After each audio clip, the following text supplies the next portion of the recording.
All right. Good evening, good afternoon, good morning, depending on where you are. This is once again Success Mastery coming your way all the way from Belgium. We have to really apologize. Last week I've been so busy with the holidays and also we couldn't come your way. But we're glad that today we've been able to do that. Some of our team members are still on holidays, but of course, every day is a new day and every day there are information to share. And today, so we are coming your way with another hot topic, something we believe that will bless you, something that will help you make the necessary changes in your life, because our aim is to help you master success.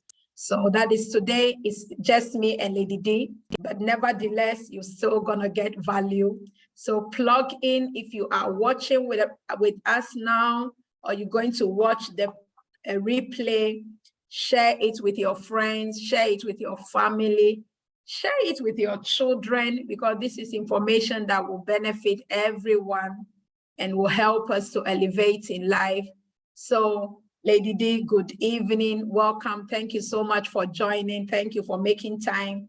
We're gonna keep it brief today. We just wanted to really share some of these things so that we keep our journey moving and people are able to go with us through this journey of really developing ourselves, changing our mindset, because every day we repeat it, and I'm going to repeat it again today. Wealth or poverty is a mindset. It's not so much about the amount of money we have, but it's about our mindset towards wealth. So both ways, those who are worthy, they have a certain kind of mindset, and poverty also has its own certain kind of mindset. So our aim at Success Mastery is to really help you discover and develop the mindset that will create you the success that's able to position you to have that success that you desire in every areas of your life. So welcome, Lady D. Thank you, thank you, thank you. Please say a word to our audience and then we will just go in straight away. Good evening, once again. Happy Sunday.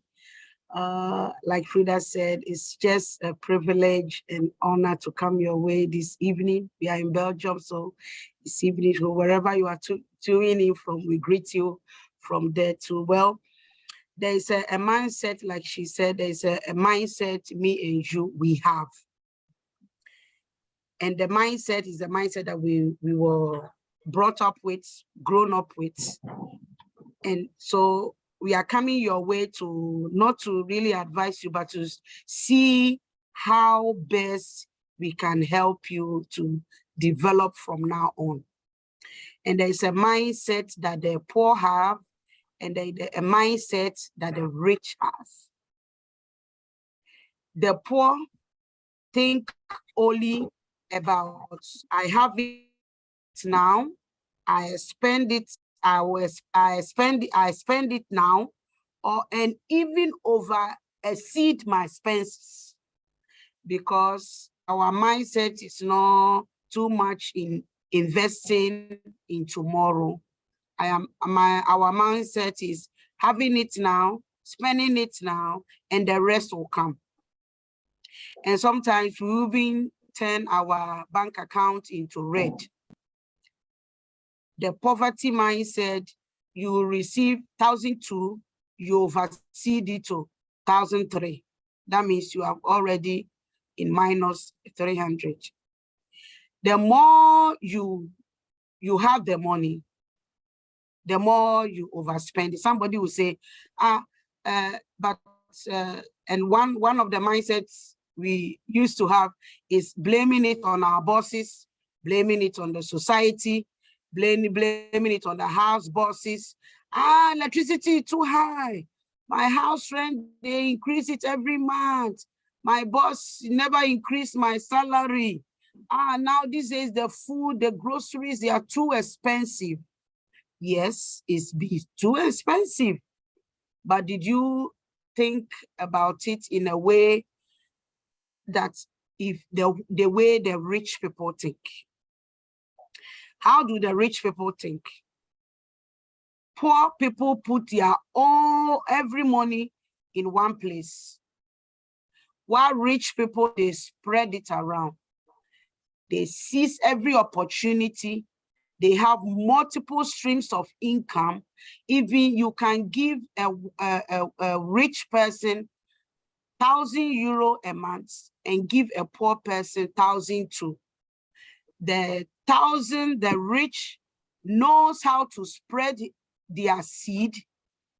So because they know how to spread their seed, because of the kind of mentality they have, they know how to invest. They know how to do God's own. As you are a Christian, you know that God's own is 10%. You know that you have to pay your offering. You know that you have to save for yourself. You know that you have to invest. And you know that you have to spend. That's the mentality of the rich. The poor too know, but they don't know how to start it. It's all in the mind. So today, as we are coming your way, we want to break it down with you. Take a paper, take a pen, write it down. At the end of the session, you have a question, put it in the chat. We can check the replay if you have question, and we can still address it the next time we come. So as we are going on, if you have a question, kindly put it in the chat. As a question comes, we will answer you later on. So thank you. If there's a question addressed to me, I'll kindly come back and answer the question. Thank you. Back to you, Frida.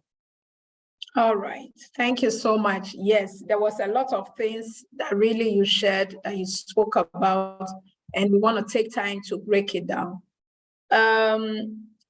In the book of Robert Kiyosaki, The Cash Flow Quadrant, and even if you read Rich Dad, Poor Dad, he made mention of the fact that 95 to 96% of the wealth of the world, global wealth, are in the hands of 4 to 5% of the population. So 4 to 5% of the world's population are handling 95 to 96% of global wealth. Now, if we look at it, that means 95 to 96% not handling wealth. So let me just say that the 95 to 96% are those who think about spending before investing. And then we have the 4% who are managing 96% of the world's wealth, who have the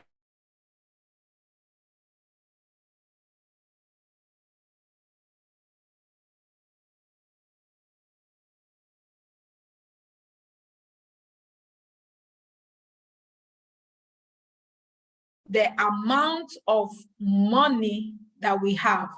It's not about how much we have, because you ended by saying you can give a wealthy person €1,000 and give somebody with a poor mindset 1,000 too.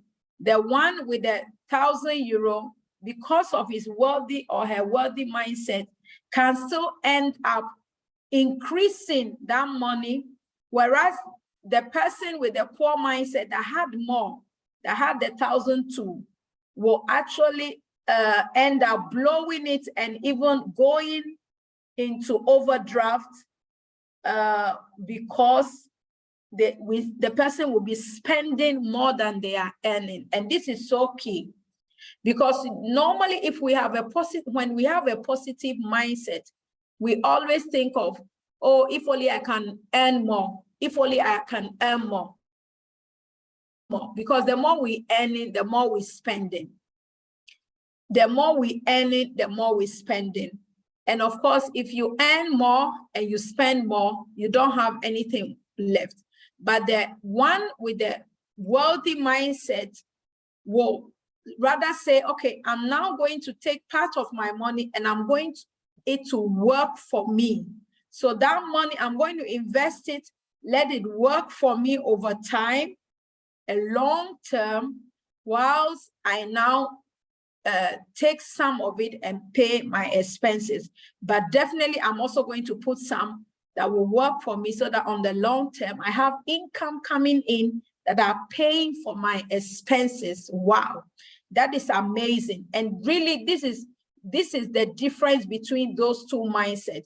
One just keeps earning, working hard, taking on extra hours, taking on all kinds of jobs. Some people have 2, 3, 4 jobs. When we talk about having multiple streams of income, that doesn't mean you take 2, 4, 5 jobs. But that means if you have a job, yes, praise God. If you have a business, yes, praise God. But you will also want other avenues where your money is working for you.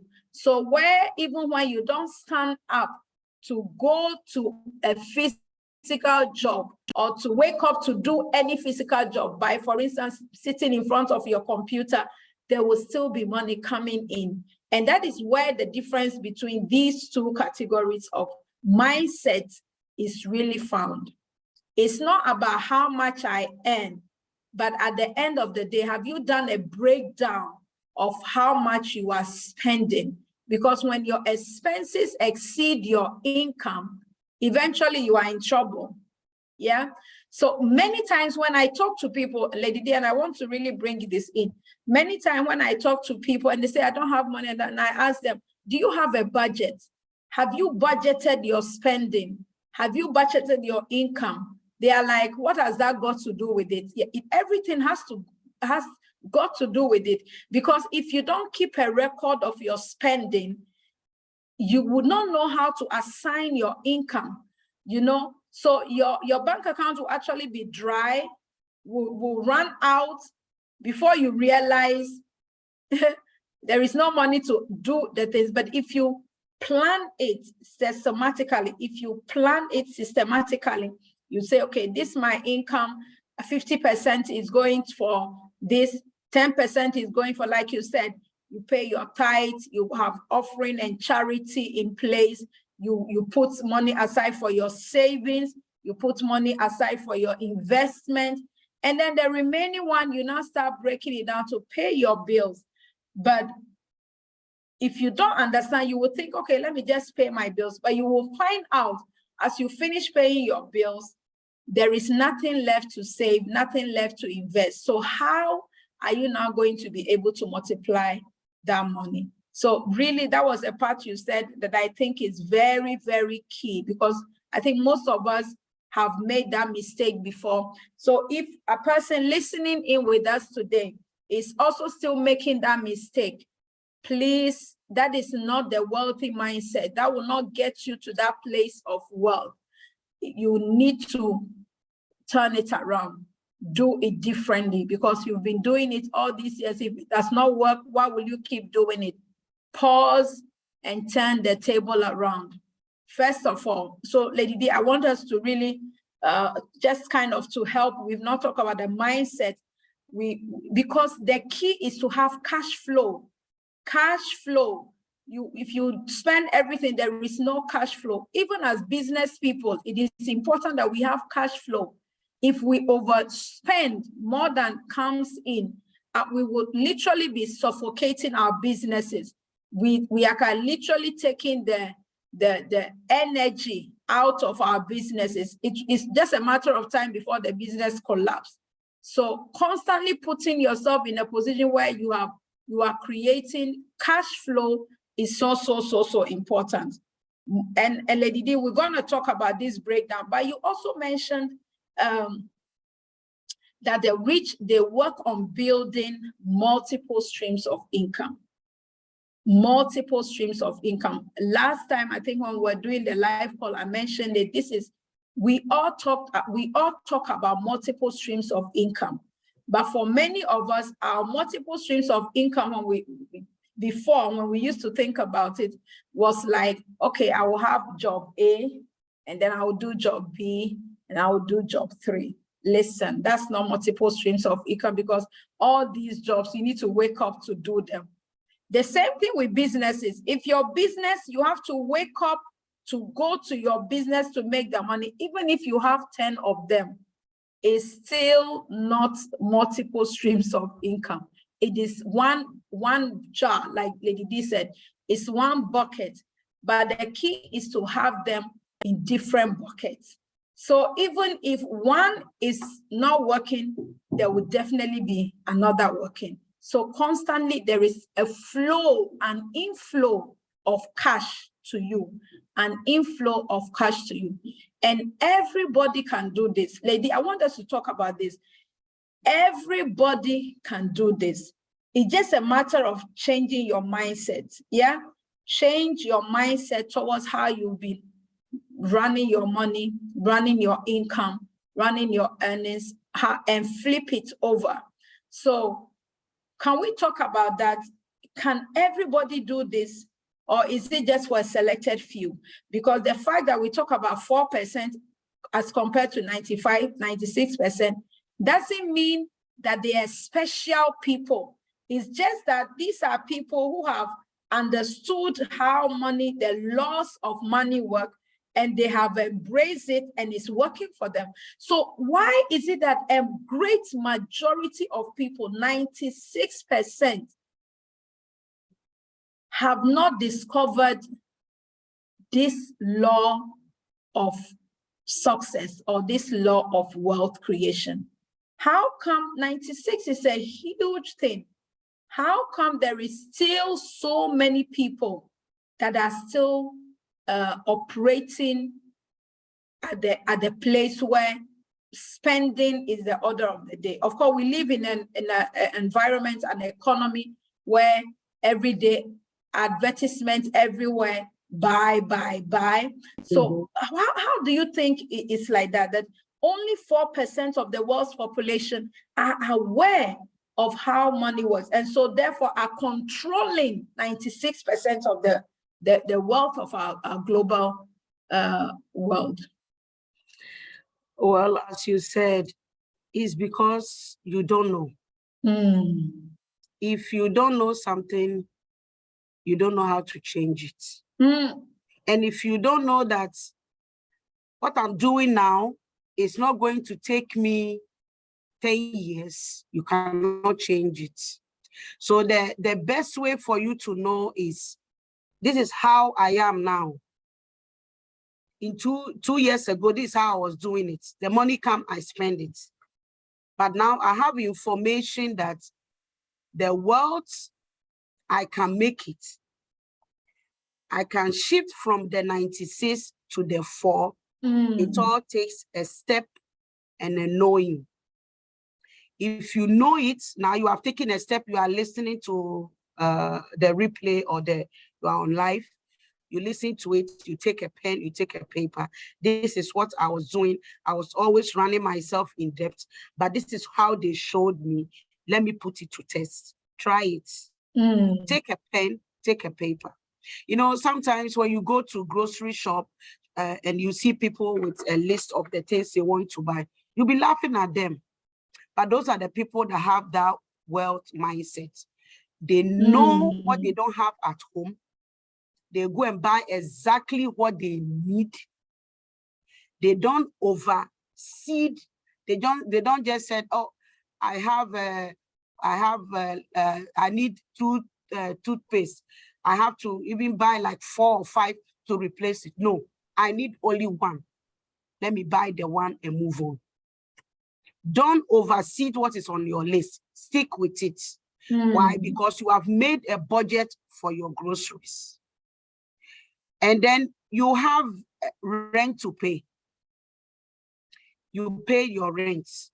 You know, sometimes when bills come and then you said, okay, I'm supposed to pay it on the 20th.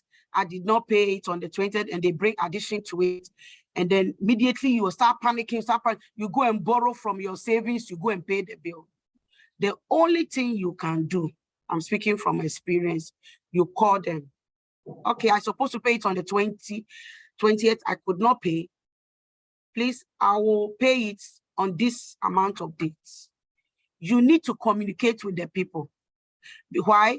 Because you are saving. The moment you go over the money you are planned down to save, you take it to spread around in paying your bills. That means your budget of your saving, you are taking it out, use it to pay other bills. It's a mentality. You are not running away. You're not going anywhere. So if you pay it in storage, it's better than you go and borrow the money you are going to use to invest, or the money you are going to use to pay your tithe or your offering, or free gift, helping somebody to pay for the bill.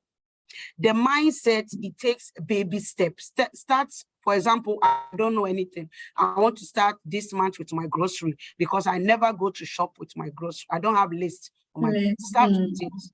Just say this month in September, I want to spend only 200 on my groceries. Don't overseed it. Go to the shop with your list in your hands. Be intentional. Buy the one you want to buy. And don't just say, this one is, they are doing it 10%. Let me buy it so that next week. No, stick with it because you are in a training. The mindset is a process to change, because if you are 40 years, 20 years, it took a long time for you to have that mindset of spending. But now you have come to a place of mindset of saving, investing.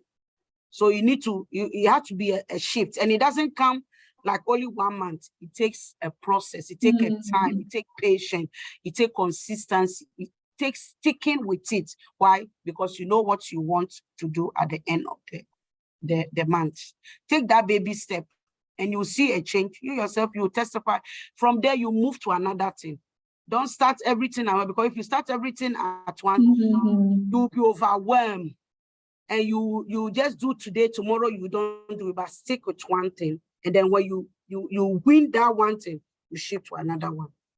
Wow. I really like that grocery part, because really, like you're saying, if you have that poor mindset and you see people with their lists doing groceries, you think, why are they using lists? Why are they not just taking and taking? No, because if you will find out, when we just take whatever just because we want to buy, not only have you wasted money, most of these things, they stay in our fridge and they destroy and we throw them away. So it's waste.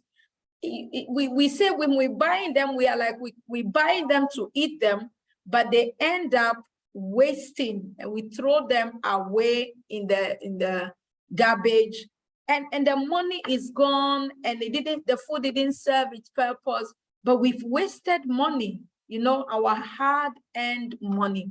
So really, that is a good tip you gave. Go grocery shopping with your list. Go grocery shopping with your list. Now, just a breakdown. Limit your spending. So I was telling this to somebody and he said, yeah, but what about if your children need things urgently, like shoes, because we all have kids, they grow fast, like shoes, like clothes. Then I told the person, you didn't start to know today that the shoe of your child is getting smaller. Definitely you got to know it like 2-3 months ago. So what do? You budget that as well.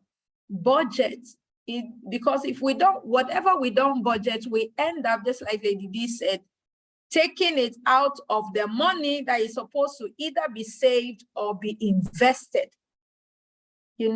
Because why do we save the money? You save money so that urgent things that comes up, God forbid, but hospital bills, urgent bills that you can never anticipate, when they show up, you take them from your savings. You take from your savings to go on holiday. You take from your savings. So those are like money you put aside as extra.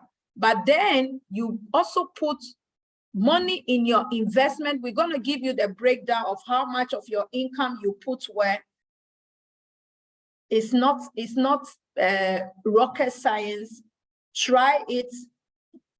When it works for you, stick to it. If it doesn't work, adapt it to how it works for you. But make sure that every day at least money is going to every part of these different places.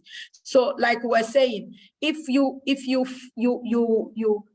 don't invest because constantly something is coming, urgent expenses are coming, and you're taking it, and so you don't invest, then how are you going to grow your money? The only way you grow your money if you send that money a message and it's bringing back, it's multiplying. You understand? So it's for our own good that we break it down. And one thing, Lady D, you also talk about is usually when we get bills, we are rushing to go and pay them. Listen, your rent, yes, I understand. Your mortgage, yes, those are other people. If you rent, your house boss also needs the money to pay the mortgage. They also went. So that we understand. Those are bills you need to pay upfront. But any other bill like utility bill, all these bills, listen, you can negotiate. Don't wait till it expires before you negotiate. Renegotiate with your suppliers and let them know that you're going to pay them. So this time, this amount is what you can afford. They will be happy if you arrange that with them upfront, knowing that every time some money is going to come in, than you not being able to pay at all because you didn't have the money to pay it. So it's not every bill that shows up that you have to go and pay it off completely. You can always negotiate with them, like your taxes, like your if you have a property, all the taxes that's linked with your property that comes, it's a yearly tax. So when it shows up, you can call the office, the tax office, and tell them, look, I want a payment plan and I'll be paying so and so every month, so that you don't have to take from your savings to go and be paying those things. You don't have to take from money you are supposed to be investing to be paying out those. All these are possible. You just need to open your mouth because you have a plan and you know how you're working. It becomes easier to now negotiate with them. Yeah. So not every expenses, every bill that comes, you need to rush to go and pay. Think about making your money work for you. And every other thing that remains, make a deal with them that you'll be paying it bit by bit. And it is allowed, it is legal, they cannot refuse you. Yeah. So before we close, Lady, we just want to give a breakdown of looking at your income. So at the end of the month, before you start spending, first of all, check out how much you are earning, how much is coming from your income, how much is coming from your other places that money is coming from, how much is actually coming to you. Put it together. Know the amount. This is the money coming this month, coming in each month. Put it in a paper. Put all your expenses at one side. But your income, you're going to break it down. So 10% is your tithe.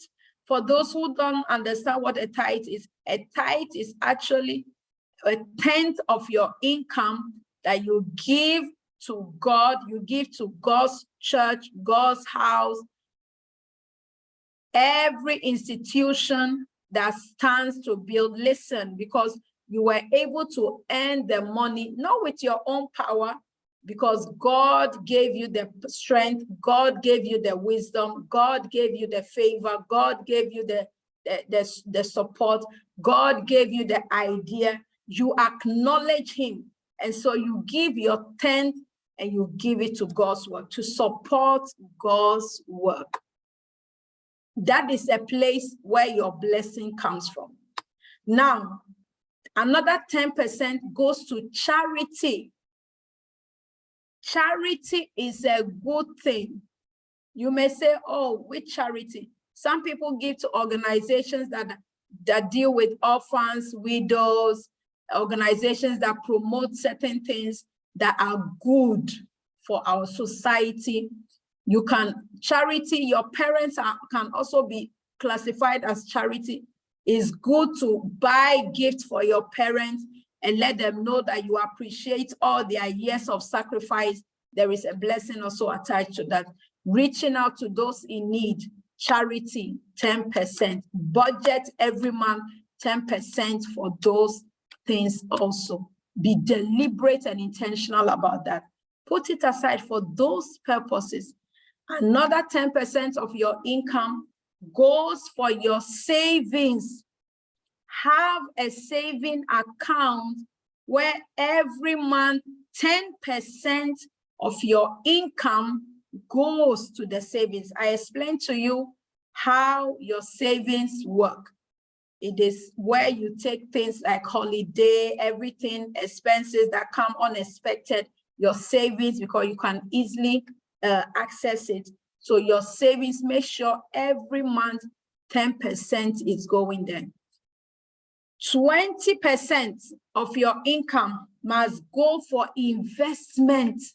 So look for investment opportunities that are lucrative. Study, find out, check them out. It can be stocks, it can be cryptocurrency, it can be real estate, it can be hedge funds, whatever, but find out what works and make sure that 20% of your income is spread out in every one of these investment vehicles, because that is where your money will be working for you.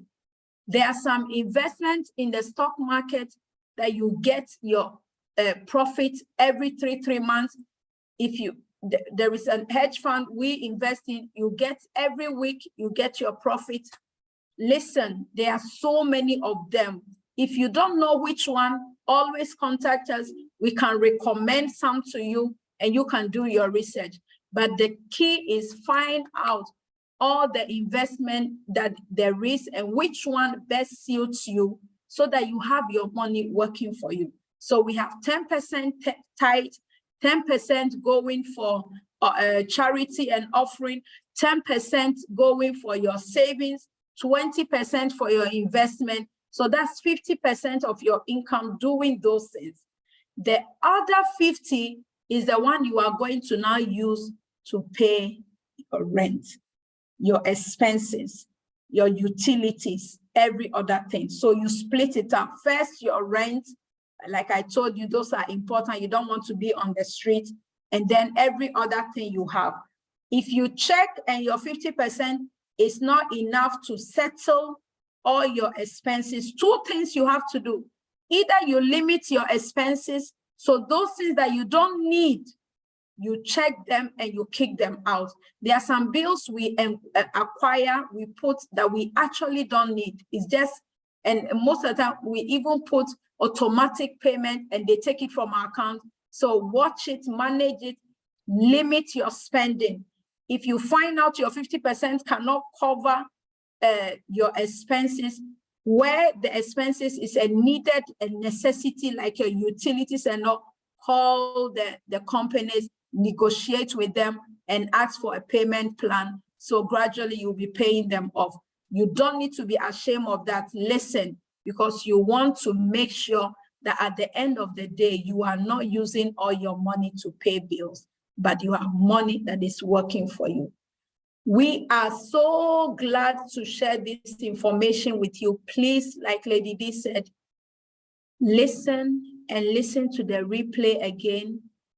Do the breakdown for yourself, for your family, and watch this for 3 months and see if there are areas you still need to adjust, you can adjust it. But at least let it be your starting point and watch it so that you can see how money is flowing in and out of your accounts. And you make sure you set yourself properly up for a wealth that you deserve. God wants you to be wealthy. He doesn't only want 4% of the population to be wealthy. He wants everybody, but it's a mindset. Change your mindset about money and see your life turn around. We love you, we appreciate you, and we thank you for listening in, and we look forward to coming your way next week, hopefully with more information, but above all, like our mindset coach always say, knowing and not doing is not knowing at all. There is no power in knowledge, there is power in applied knowledge. So go apply this knowledge we have shared with you and see your life turn around. Let's win. Thank you, Lady D, for your time. God bless you. Thank you. We really appreciate all the beautiful nuggets you shared with us. God continue to increase you so you will always have to share with our audience and ourselves. We love you. See you next week by this time, and God bless you. Bye.